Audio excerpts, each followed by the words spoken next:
Welcome. Thank you for being here. If you wouldn't mind giving us a like, and consider going ahead and subscribing as well, that would be fantastic. And if you really want to go the extra mile, go down to the description below and click the Patreon link. Lots of cool stuff going on there. As always, I love you, and enjoy the show, guys.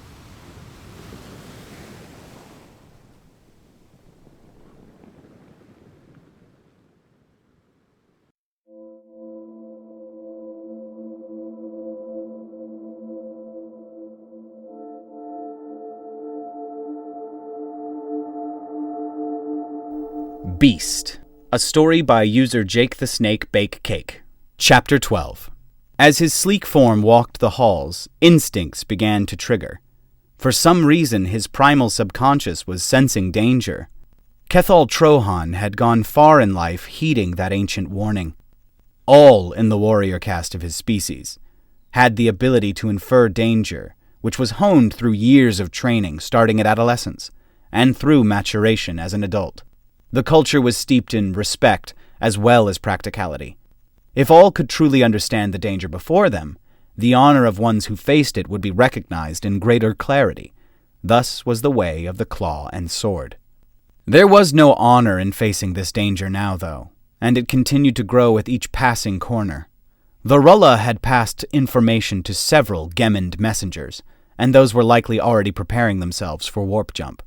But his true messages had yet to be delivered. For these he would need to be in person. Spies were everywhere. Diplomatic formalities aside, the atmosphere in the Citadel was growing thick with tension, and the edges of the lie were beginning to fray. Though it had not been easy, Kethal Trohan had finally begun to fit some of the pieces together, and at the very center of his incomplete picture was that worm Arazathi. For some reason the 33rd line had fallen, after holding in perfect unison for cycles. He personally knew several of the second commanders along that line and held them in high honor. Their trust in their first commander had been absolute, and their training impeccable. For that line to suddenly fall, no, it simply did not make sense. That left only one logical conclusion. For some reason, there was someone organizing a collective effort to get personal fleets out of the inner system. A collective effort so determined that they threatened the safety of the entire Union by sabotaging the one thing keeping them from certain death. Their goals beyond this were unclear, but the reasons he could think of at the moment were not good. If Kethal Trohan could get word passed to the Sirens in time, their people would spread it across the Black in time to prevent this. They must not let their homeworlds go unprotected. Not now. Something was wrong, and they had to act with caution. Ducking in behind a pillar in the secondary halls, he slipped through a separation between the thick stone blocks that held the structure. Such alleyways were uncommon, and generally the result of simple weathering and age. But this one was slightly different. Slowly the passage began to widen, until the Rulla was once again capable of walking comfortably. A secret room awaited him, and within it stood no one. That was wrong. Kethal stiffened as he focused his instinct. The danger was close, very close. He almost lashed out with violence in response to a light touch on his front legs, but thankfully he held himself in control. The floor of the dim room blurred, and the Oxot diplomat revealed himself, crouched belly to the ground as low as it could go. "Friend Rulla, you must flee, now, while there is still time." His hushed voice licked out at Kethal's translators. "It is worse than we feared." Kneeling down, Kethal listened as the Oxot continued in urgent, hushed tones. "I saw what I should not, and told one who could not protect himself. His death weighs down upon me, friend Rulla. His song will not sing again." The diplomat's voice grew angry. The siren tried to run, but they held him down and gave him up. All this time it was right in front of us. So obvious it hurts to think back. "Calm, Oxot. What has happened? Who has taken the siren? Was it that slime Arazathi?" "There is no time. Leave now. You must flee, Kethal Trohan. Flee and trust no one. They are everywhere, and we have failed in all rights to stop them." He shuddered in terror. "If anything, we've only made them more deadly." The Oxot seemed to mold back into the floor of the dim room as it slowly backed away, before issuing one final statement. "Trust no one." As the room once again fell silent, the air seemed to fall into a chill. Calmly, Kethel Trohan drew his ceremonial blade from the sheath at his midsection and respected the weight in his upper arm as he listened. Testing the stone-cooled air with his three-pronged tongue, he began to detect scents with greater clarity. Still wafting was the faint residue of terror. The Oxot had been genuine in its warning, but as to what the cryptic message had meant, he was not yet certain. As he slowly crept through another passageway toward his quarters, he kept his weapon ready. Until he was back within the sight of witnesses, he was not certain of his safety. As he exited out into another hall, he could have sworn he heard a scream echo from the alley. As he waited in the shadows for any indication as to why, he found time passing with no explanation. Finally, Kethal sheathed his weapon and began to walk down towards the main halls once again, cutting into the crowd with a casual step. Trust no one had been his warning. No one. Without some semblance of trust, he was uncertain of how to advance further. If the siren had fallen, then he would need to contact someone within the Traders Guild. As the crowd ahead began to part, he saw something that made him physically turn to be certain his eyes had not deceived him. Several Oxot diplomats and representatives were speaking with Arazathi and several of his supporters, their animated discussion barely registering through his translator. As he continued, he recognized one of them. Trust no one. The memory of that statement resonated now. Had he been played? Had this simply been an effort to slow him from spreading the word of warning? As he met the Oxot's gaze, no recognition flashed over its scaled face. None whatsoever. Kethal continued towards his quarters while suppressing his sense of danger. Once again, something felt very wrong. His pace increased until he had left the main halls and passed out into the near-empty streets of dusk. Ancient stone walkways carved through the surrounding city, and the buildings were much of the same. Inside their structures would be technological marvels that could do almost anything imaginable.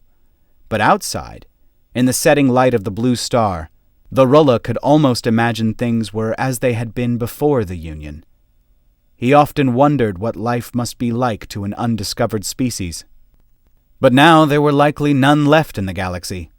Any that had not been on the Union side of things would have been wiped out by the consumption long ago.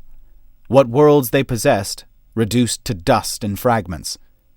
There had only ever been one race to have survived that plague, and the Union had dealt with them as it had done with all things it considered a threat. It sickened Kethal to think on it, and remember the words his broodmother had spoken on the tragedy. His species lost so much honor that cycle, and they would never be able to redeem themselves in his eyes. To act in fear and not thought, such things were beneath them, and yet they had. They and so many others had. What could be recovered from that species had been little. Their worlds had burned as surely as the consumption they had held at bay, and their ships were little but fragments. From what their probes could collect out in the deep space radio waves, the species had risen in such a way that was unthinkable when compared to those within the Union. There had been thousands of languages and nationalities among their kind. Governments had their rise and fall, and so did nations. But their progress had never stopped. In the brief snippet of radio wave interception their probes could collect, barely 600 cycles in all, the species had jumped from their home planet to almost their entire system, from primitive fuel sources to harnessing the very nature of the universe in which they existed. Even after withstanding the consumption for as long as they had, the creatures had been capable of fighting through an AI-descending quarantine array. He had watched the surviving recordings and analysis. They had been brave, beyond anything he had ever witnessed in his lifetime. They had not simply stood and defended their last world, they had charged death itself to protect it.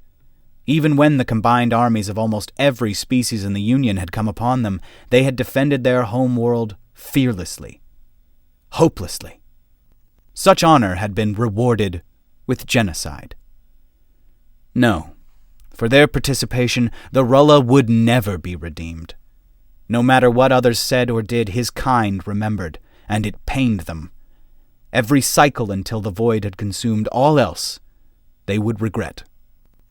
Lost in his thoughts as he strode through the quiet streets, Kethal Trohan was almost caught fatally off guard. An ambush had been set. Seizing his instincts, he threw himself to the side as a light round passed where his skull had been a mere instant before. As he curled his flexible spine and tucked his limbs into a roll, a secondary shot glanced his more thickly skinned torso. Dark brown blood oozed from it as he drew his weapon to the flat to deflect a third shot. There were 5 visible enemies now, all of which were armed, and several of which were Sika. This would not be an easy fight, not even for a veteran Rulla in his prime. Though Kethal Trohan was a veteran, his prime was long past. This night, he might finally embrace the dance. Launching himself forward, his limbs splayed out to the side, allowing for a nimble cartwheeling dodge as another round of shots were fired. In an instant, he had closed the gap between himself and the first of his attackers, and another the creature was down. Straining to the very brink, he stood onto his hind legs and lifted the Sika's corpse with 3 of the 4 arms now available, while keeping the third free with his weapon as he advanced. By the time he had made his way to the next opponent, it was barely holding together, but it had absorbed more shots than he could afford to. Discarding it, he quickly found himself engaged in a duel. Whoever these mercenaries were, they had been trained in the art well, and he soon found himself pressed on a disadvantage. Still, he kept the assailant between him and the other enemies, keeping their shots at bay with its presence. He was stalling now, and it could not last. A low strike crippled one of his mid-limbs, and a gash appeared along his back as he ducked a vicious swing to deal the killing blow to his closest enemy. As soon as the Sika corpse hit the ground, a solid strumming could be heard through the night air.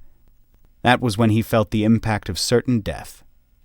A spike protruded from his chest, and the thin slices near the entry wound indicated a razor head.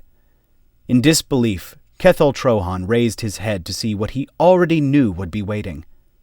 Only one species in the Union had the strength to carry and draw back a rotation bow to full tension. A fellow Rulla stood only 10 units from him, covered in the shadows of the surrounding stonework. As fluid began to leak from his lips, Kethal Trohan managed to utter a final question before his vocal lungs filled with blood. "Where is your honor?" The question was left unanswered as the Rulla stepped into the light. He could see something was wrong about it.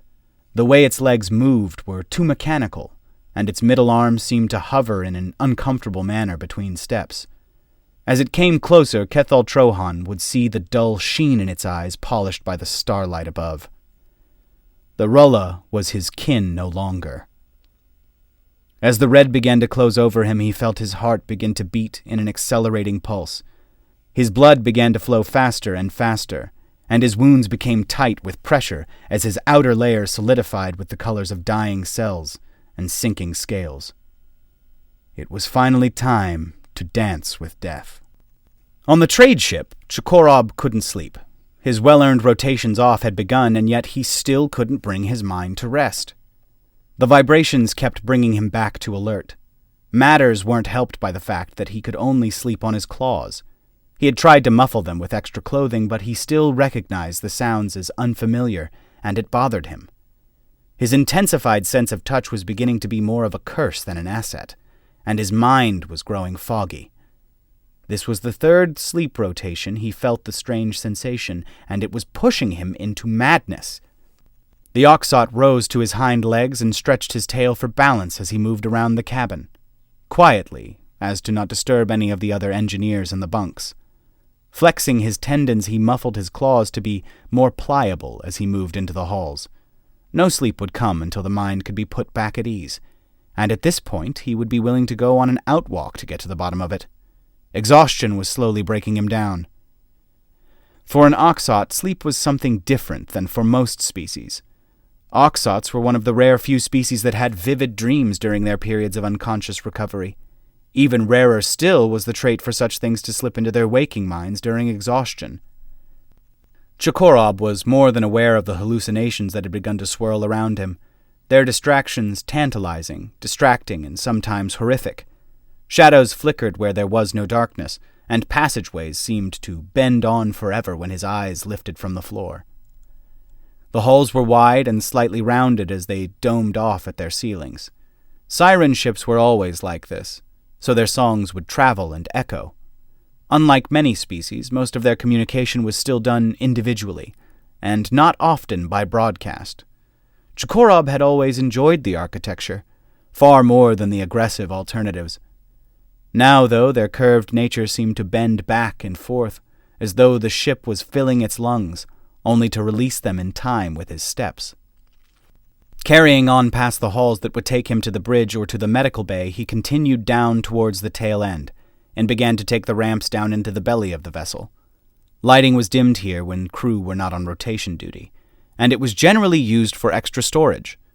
It was vast in nature, and stretched on for hundreds of thousands of units. It reminded him of the journeys many adolescent Oxot would take into the caves of his youth, for adventure, curiosity, and perhaps something more. Each room was large and cavernous, and the few feet not filled with military cargo were filled with mechanical scrap, waiting to be recycled and reused. Chikorob wasn't certain why the shipmaster always kept so much of it on hand, considering her status and contracts, but he supposed it was an old habit. At one point the ship must have been in much lower standing, though he found it difficult to believe. The rooms all seemed to resonate with sounds, as each metal piece moved or rocked with the wave currents of their FTL travel. Though distracting, they were not the irregular patterns that kept him awake. Those were simply camouflage. He was searching for something more, hidden away deep within the catacombs of the lower levels, far deeper than he had ever needed to go before. Hidden. Two could play at that game. Chikorob's skin fell into the patterns around him as he crept onward into the crypts of the ship. He would seek, and he would find. Soon there was no light at all. The mind was a strange thing without a planet's cyclic nature to ease it into patterns. When is one to sleep or wake when there is no true rotation of light and dark, of hot or cold, of safety and danger? When was the mind and soul alive the most? Perhaps the waking world was the dream. Chikorob pondered these things as he crept ever onward, slowly descending onto all fours with an ancient intuitiveness. His instinctive mind was focused on the vibrations, and his body followed obediently, while his true mind fought for sanity. The dark had not always been safe for his species, and he often found himself drifting as he tried to focus his attentions. The abyss of darkness around him seemed to flicker with motion, but only when he turned away from it. It danced as if amused, or as if frightened. It was a long time before Chikorob found the awareness to bring a true thought to his mind. Where was he? He was deep into the lowest levels of the ship now, possibly on the base hull between their fragile environment and in the black. The ever-black. Even before they had taken to the stars, they had stared at it in awe. A space so vast, it contained everything there was and nothing at all, endlessly. Even in this ship, even if his feet were on the soil of his home world, he would still be within it. He was it, in a way. The cool darkness was all around him as he came to a halt and stared into it. Colors seemed to peel off into the edges around him as he felt the icy hull beneath his feet. Then he felt the pulses, and he continued on, ignoring the swirling shadows and the figures within them. Soon he felt himself begin to converse with them, quietly at first, then in casual tones. He saw many figures, friendly, surreal, terrifying, but he kept walking onward, ever onward. He imagined the strange, quiet steps of the ship beast and soon began to converse with yet another hallucination, though he could barely make it out within the darkness that surrounded him. They spoke for a long time, he and the shadowed figure, as they calmly paced down the cold halls, of things they had seen, people they had met, and of those they had lost. Though Chikorob's memory quickly faded, as it always did within the dream, He felt great pain for his spiritual companion. To be lost in the black of the void with no direction, even the most determined spirit might let go of hope. Onward, Jakorob's scaled feet pushed him, and he soon realized that yet again he was alone. No further shadowy companions, simply alone. Alone, but for the strange sounds only a unit away. Obviously, he concluded aloud to himself, I have slipped into madness. The noise stopped and stared. He felt he should tell someone what he had seen, as he slowly trekked back through the labyrinth of the underhull. But as he passed through the cold, dark rooms, he began to wonder why. As the light came back with a slow, steady glow, his mind seemed to return as well, and the swirling colors within the dark were left behind. Perhaps it had simply been a spiritual journey, brought about by his lack of sleep and the stresses of his new position in the crew. He had gone into the black and returned, reborn in a strange way. As he laid down upon the floor in his cabin, he felt the sweet embrace of warmth and closure. When he finally awoke, Jakorob remembered nothing but the residual fading touch of a long and strange dream. All right, guys, that's going to do it for this one today. Thank you so much for being here with me. I really do appreciate you watching and listening, as always. Like, comment, subscribe, touch grass. That's something that I see a lot on the internet these days. I don't know what it means. I do know what it means. I'm being silly. But, you know, the sun is out. It's very warm today, so I'm happy about that. I missed the sun. It's 70 degrees right now, and I love it. We didn't get a lot of snow this winter. We just got like two good snows, really, and that was nice. We got snow on Christmas, which was pretty cool, but that's over now. Puxatawny Phil can get fucked, apparently. He was wrong. It'll be like 40 and raining again on Friday, so yeah. But yeah. What's your favorite, if you are capable of drinking, what is your favorite alcoholic beverage? It can be a beer, it can be wine, it can be a mixed drink, it can just be straight alcohol. You know, if you're one of those people who just takes a can of, I really shouldn't say things like that. I was going to say something about hairspray, but don't drink hairspray. I don't care how much alcohol is in it. Jesus. Also bitters. Bitters is perfectly legal for you to buy, even if you're not 21, and you can mix it with lemon juice and water, and it'll get you drunk. It's like fucking 80 proof. Bitters is like 80 proof.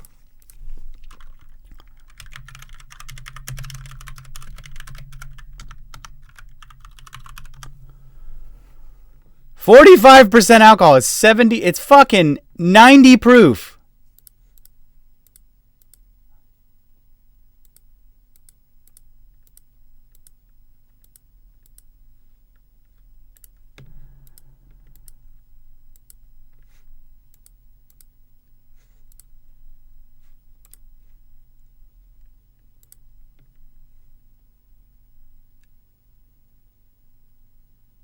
Oh my God. Don't do that, by the way. Just a tip. Don't do this, but you can absolutely buy a bottle of bitters and mix it with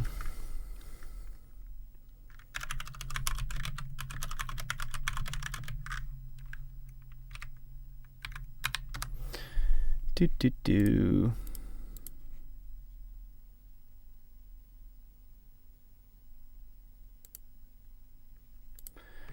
So you can mix, oh,